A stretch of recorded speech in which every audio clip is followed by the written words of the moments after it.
NFL wide receiver Antonio Brown now wanted for attempted murder after a Miami shooting last month. We've got our hands on the arrest warrant, so we're breaking down all the juicy details. Plus, we've got a defense attorney expert straight from Miami to tell us where Brown stands right now. Attempted murder charge. Okay, so here's what you can expect from today's episode of Scandal. We're going to break down that arrest warrant. We're going to go through the cell phone video, hear some of the witness statements, have a couple of throwback videos, and hear Antonio Brown's side of the story for himself. Brown, 36 years old, and is mostly known as a wide receiver. He played 12 seasons in the NFL, and a couple of teams to list: the Steelers, the Raiders, the Patriots, and the also on the run from police. That's why we're doing this episode. There's a warrant out for his arrest. So I guess a throwback there. We're seeing both domestic violence situation. So you may remember him from all of that. And we actually reported on that body cam too. Here's a clip. I'm not letting over there. If she want to pick the lot, tell her pick the lot, man. I'm not letting her in. No, it ain't letting here. I told you, no. What you gonna do? So how did that case end? Well, we reported on that also. The woman, it's just so fun to show some of the retro clips, and that background shows those clips are ancient. I looked blue. On to today. Antonio Brown, he's still on the run at the time of this recording, but we do have that arrest warrant that we promised. So here's what happened. I'm taking you back now to May 16th. We're in Miami, the Little Haiti neighborhood, and there was a celebrity boxing event. It was hosted by streamer Aiden Ross. So it's about 11:56 p.m. now, and officers get a call for shots fired. So they're dispatched to this area. A Florida Highway Patrol officer gets there, and right away, multiple people come up to him and are like, hey, we've heard gunshots, they're outside, and there's actually video of all of this too that has been circulating for almost a month at this point, so let's show you some. Yo! Calm down, bro. Not over here, not over here, not over here. No! Hold up, bro. I just got smushed. Someone clip that, please. Now, this part is straight from the arrest warrant.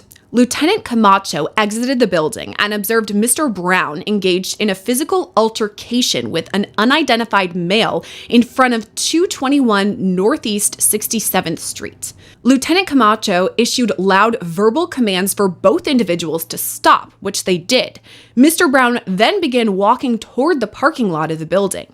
Lieutenant Camacho stated that several patrons from the event identified Mr. Brown as the shooter and informed him that Mr. Brown was armed. Mr. Brown was detained in the parking lot and patted down for officer safety. At the time of detention, Mr. Brown was not armed. So as far as that detention, him being put in handcuffs, there's actually video of that too that circulated. So here's a clip.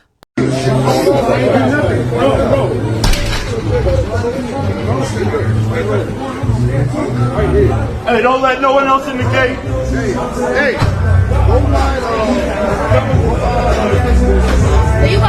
According to the arrest report, there were no victims on the scene, but they did find 2 spent shell casings and an empty firearm holster, and the clip had been ripped off. Back to the report.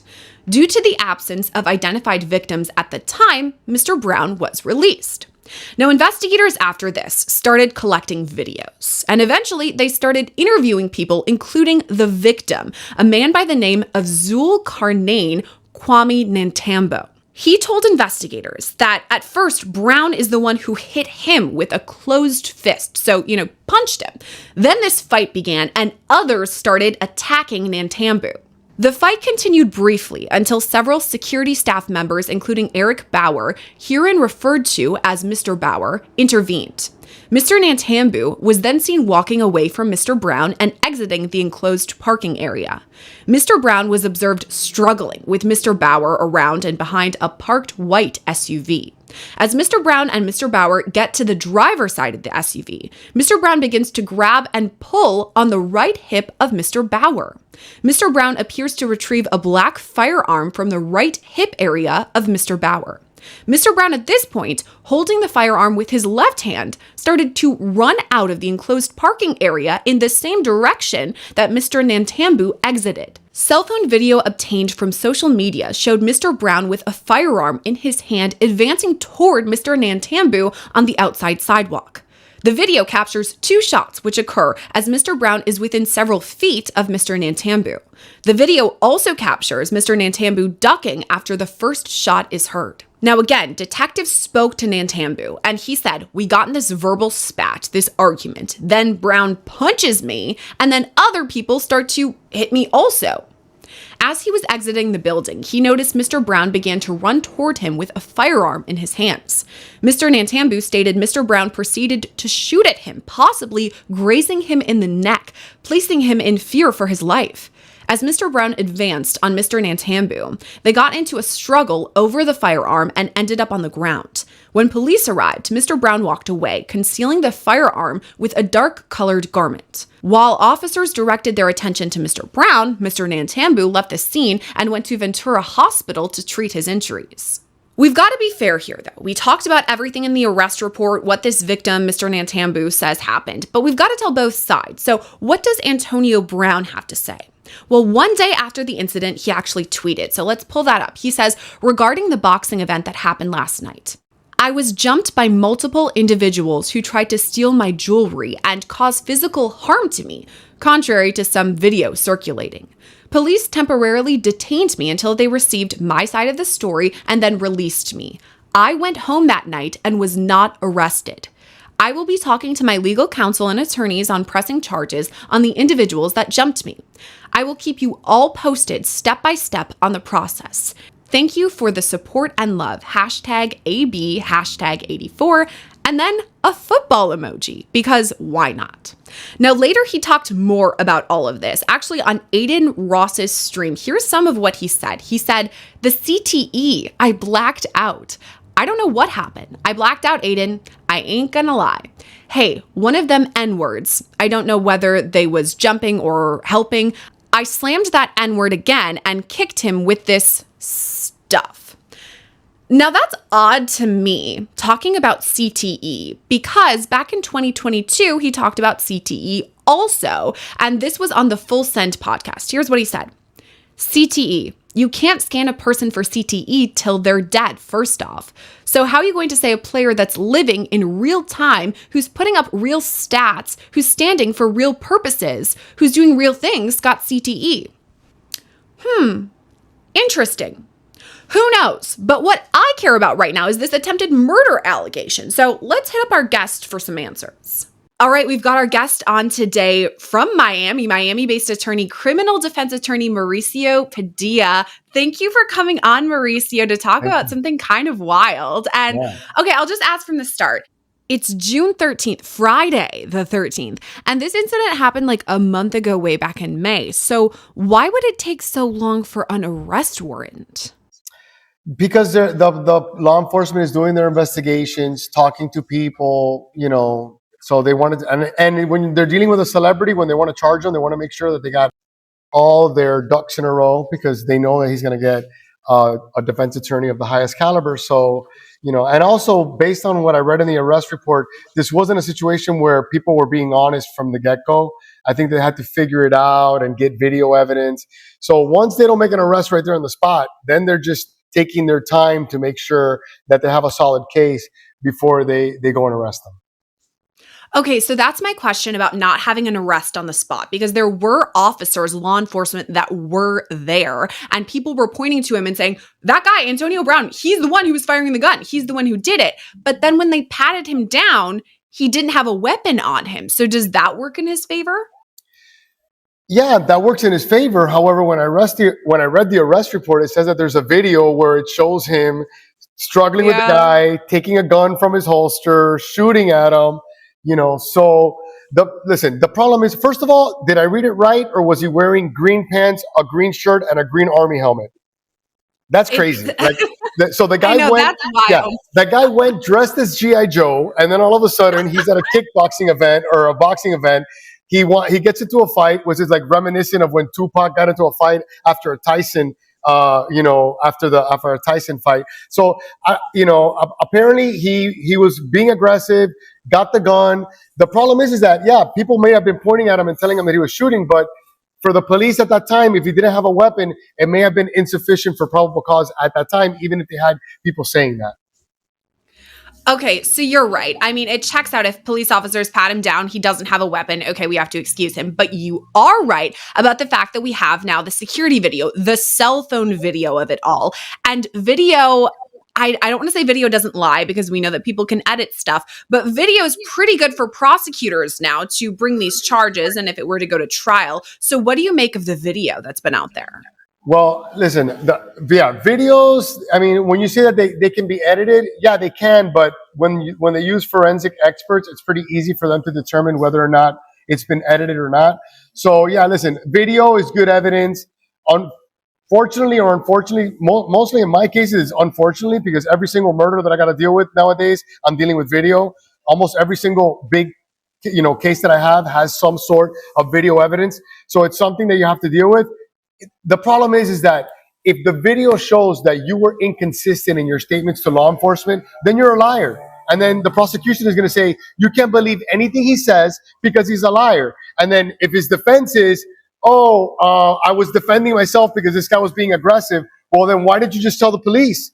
Because you wanted to get away with something. You wanted to, be more streets about it. And you wanted to get your friend to hide the gun. And you wanted to, lie to the police. Now you're in a really bad position. And this is consistent with a lot of people that come forward with self-defense after the fact. Self-defense works, but you got to say it right there on the spot. And you got to be honest with the police. Because if not, the prosecution is going to say, we're not going to believe a word you're saying because you tried to pull one over on law enforcement. And you're right, because he has tweeted, we'll feature it in this episode. He tweeted about how there was an altercation. I was protecting myself. It was self-defense. But then going to what you were just saying, if it was self-defense, why aren't you straight up with the police at the time? So right. I guess that begs the question, what could his defense be then? His defense is going to be some sort of self-defense that if he didn't come clean with the police, because for sure he didn't tell the police that he shot at him at that moment.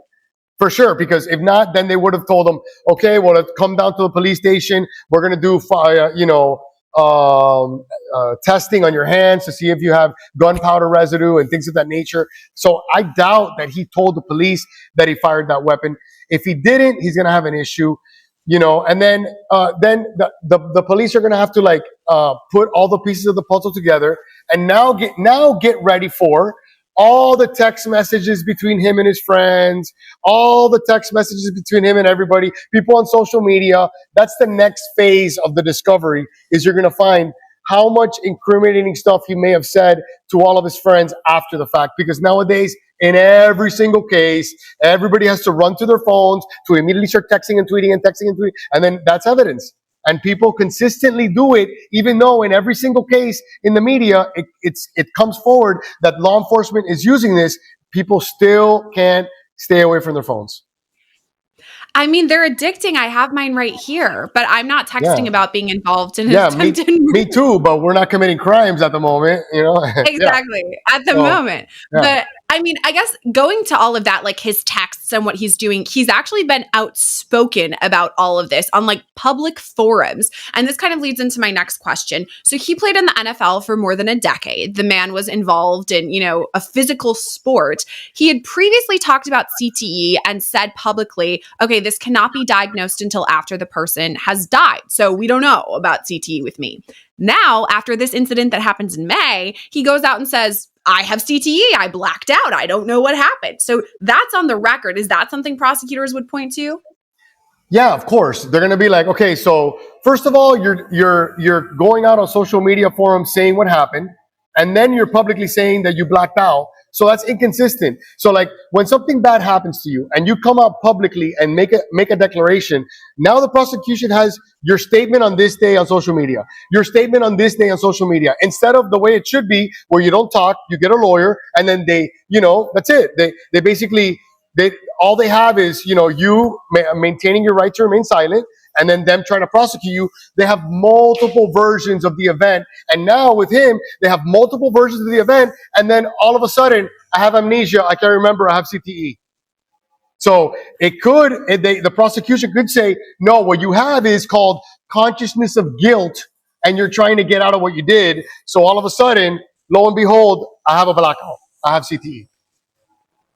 I wonder about his defense, though, because we do know that, like, physically hitting your head, concussions, things like that can affect you. It can lead to lapses in memory or loss. Like, there's so much going on with CTE. We've seen other cases. So even though prosecutors could be like, consciousness of guilt, you say, but defense attorneys, could they be like, no, wait, he actually has this. Here's an expert.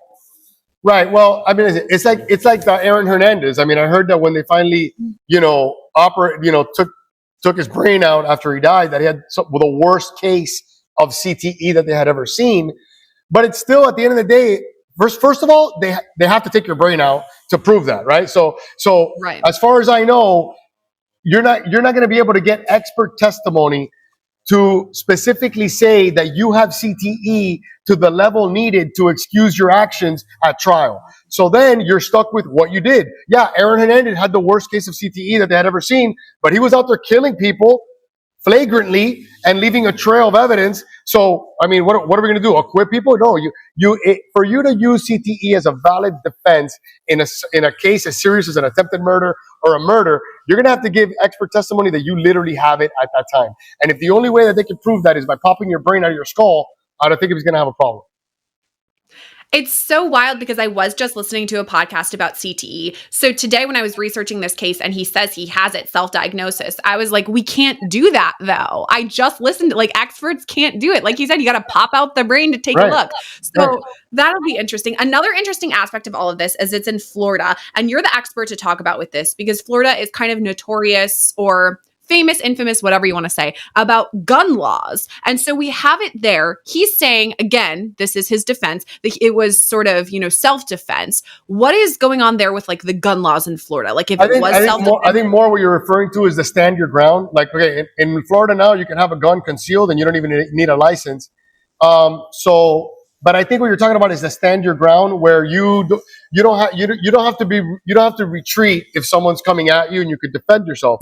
The issue with that is when I read the arrest report, and I did it quickly before this interview, but I think it said there that he rushed him, he went after him, right? Mm-hmm. So there's a thin line between defending yourself and attacking somebody, and usually if you're chasing somebody, especially with a weapon, you stop being the defender and you start being the aggressor, right? So that's something that the video could show. You're not allowed to be chasing somebody and firing at them and then try and say that you were standing your ground and use self-defense to defend yourself.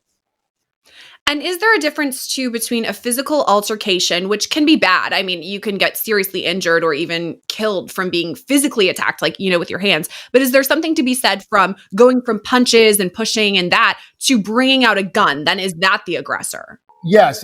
Okay. Self-defense should be you meet force with equal force, right? Which was my issue with the Trayvon case, because that guy shot that kid and that kid was unarmed and he shot him. I would have convicted him in 3 seconds flat, but they acquitted him.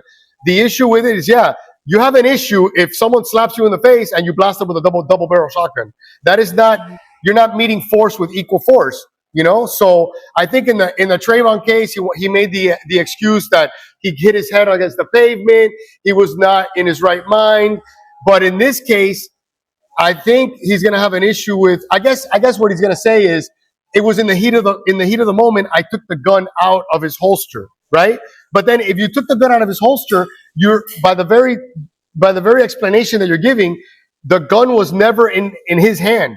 You know what I mean? Like, just because someone has a gun on them doesn't mean that you have the right to pull it from them and shoot them, right? So that's an issue that he's going to have. It seems to me, from if what the A form is saying, if what the arrest report is saying is true, which I'm not in the business of believing what arrest reports say. For the record, I'm a criminal defense attorney. But if it is true and he's the one that took the gun out, well, then the gun was never being used against you. You're allowed to fight somebody one-on-one with your hands, and just because you have a gun on you doesn't mean that the guy you're fighting has the right to pull it from you and shoot you with it. And something we talked about too, but what is so useful in this case, and like you said, pretty much every case we cover now, is that we have cell phone video or security camera video. And we've already seen some circulating over the past month or so about all of this. But this is like an event. This wasn't a one-off, okay, we have one Ring camera video in the middle of nowhere. We're at an event where people, every single person, we already brought out our phones today. Every single person has their phone with them, So is it possible there could be way more video that could go and show, okay, yes, he had the gun at this point, he didn't at this point, that all of these investigators are going to comb through and really, amp up their case? Yes, and you're going to see that they're going to have probably voluminous video, voluminous witnesses. Then they're going to get all the witnesses or the people that were in his party, right? The people that went there. I'm sure he went there with a crew of guys. They're going to get all those guys' text messages, texting back and forth. They're going to get their location services. They're going to figure out where they went. They're going to try and figure out where's the gun, right? Because I think the gun is yet to be found. I don't think the A form, the arrest report said where the gun was. So yeah, they're going to try and piece it all together. And it's going to be. I'm curious to see what his defense is going to be, and I'm curious to see how it pans out. Does he already have an attorney? And just for our viewers, at the time of this interview that it's recording, we have not had an arrest yet. We just have the arrest form. So that's kind of what we're going off of. I'm kind of hoping by the time that this is posted that we'll be arrested and we'll have more info. But we wanted to get this out right away. So there are a lot of details like that. I don't know. I don't know the answer to it. So then whether or not the victim is going to continue to be cooperative, right? Because that's another thing that you see in these cases with celebrities, where all of a sudden the victim is like, no, you know what? I don't want to continue for whatever reason. And, I did see a report from the Washington Post that I believe, so today's the 13th, and I believe a judge signed off on the 11th. So then yesterday was the 12th, and I saw this report from the Washington Post that they weren't able to get in contact with him yet. And so I'm wondering what that's about. Was he running? Does he should know about this? What's going on there? Listen, he for sure has an attorney already working on it from the minute that it happened. They probably reached out to the attorney and told him, hey, we want your guy to turn yourself in. And then they called him and he's on vacation, or, he wants a day or two before getting arrested. Who knows? But listen, a guy like him, where's he going to run to? I mean, everybody knows who you are. Like, this is not a case where that's part of being a celebrity. Like, it's great, but when you're charged with a crime, you really can't do anything but face the music because you can't go anywhere. Right. You can't run. Everyone knows who you are. They know what you look like. They know your name. And I guess I wanted to ask too, again, has not been, arrested at this time, but he's up against attempted murder. So what does that hold in Florida? How much time, if this guy's convicted, could he face in prison? I mean, up to life, so, I don't want to be misquoted here on what the possible maximum penalty is for attempted murder, but it's a serious first degree felony. And, you're looking at a long time, but they can give you up to life. And I mean, we talk about attempted murder. Obviously, it's not as severe, but I feel like murder, number one, worst crime you could commit. Number two, attempted, because it seems as though, according to the charge, you attempted to do it. I mean, it is pretty serious. So as we're wrapping up, what do you expect in this case? I mean, we've talked about how there's a lot of evidence to go through. We've talked about, will the defendant cooperate? What will happen? What are your just inferences or guesses on what will happen? I think they're gonna probably do an investigation, and they're probably gonna put the screws to the people that were with them. They're probably gonna try and find out who got rid of the gun. Maybe they could put the screws to that person and be like, hey, listen, we won't prosecute you for, tampering with evidence and things of that nature, and try and get somebody from his crew to testify against him. That would be, if I was a prosecutor, that's the angle that I would be trying to take. And then also the prosecution, just because they filed attempted murder now, doesn't mean that that attempted murder will be the charge going through the process at whatever time. The state attorney's office can alter the actual charges to be something, either lesser, or they can include charges like firing a weapon in public and things of that nature, because based on the A form, it looks like other crimes may have been committed, including lying to the police, destruction of evidence if you got rid of the gun, things of that nature. So the case is in its infancy. It's a little premature to be opining as to what would happen ultimately in the case, But just because they charge him right now with attempted murder doesn't mean that that's what the charge is going to be sticking forward, moving forward. You're right. The case is in its infancy. We haven't even, at the time of this recording, had him arrested yet. So we've got a lot more episodes to do about this. For today, though, Mauricio, thank you for coming on with us Thank at you such so short much. notice and breaking it down. Like we said in the interview, there's a lot ahead in this case, so we'll see where it's going. And again, at the time of this recording, there has not been an arrest yet, so we'll keep you posted on updates as they come in. If you liked this video, make sure you subscribe to our channel. It's called Scandalous News. You'll get all the